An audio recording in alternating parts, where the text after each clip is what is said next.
दूधवा पिलाए बेटी। कटोरा कटोरा दूधवा पिलाए बेटी। आज दूधवा हो जइहे सपनवा ए बेटी। अब दूधवा हो जइहे सपनवा ए बेटी। पापा के महलिया अंगना घूमला ए बेटी। पापा के आंगनवा घरवा घूमला ए बेटी। घूमला ए बेटी तू देखला ए बेटी। अब घरवा हो जइहे सपनवा ए बेटी। अब अंगना हो जइहे सपनवा ए बेटी। चाचा से आजू तू रूठला ए बेटी। चाचा से आजू तू रूठला ए बेटी।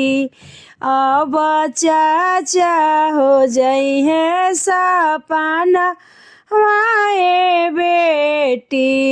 अब चाचा हो जइहे सपनवा ए बेटी। भैया के संगवा खेली कूदला ए बेटी। भैया के संगवा लड़ी झगड़ला ए बेटी। अब भैया हो जइहे सपनवा ए बेटी। अब भैया हो जइहे सपनवा ए बेटी। आमा के आचरवा धई के सुतला ए बेटी। आमा के आचरवा धई के सुतला ए बेटी। अब आचरा हो जइहे सपनवा ए बेटी। अब मम्मी होई हे सपनवा ए बेटी। भाभी के संगवा बिहासला ए बेटी। भाभी के संगवा हंसी बिहासला ए बेटी। अब भाभी हो जइहे सपनवा ए बेटी। अब बहिनी हो जइहे सपनवा ए बेटी। कटोरा कटोरा दूधवा पिलाए बेटी।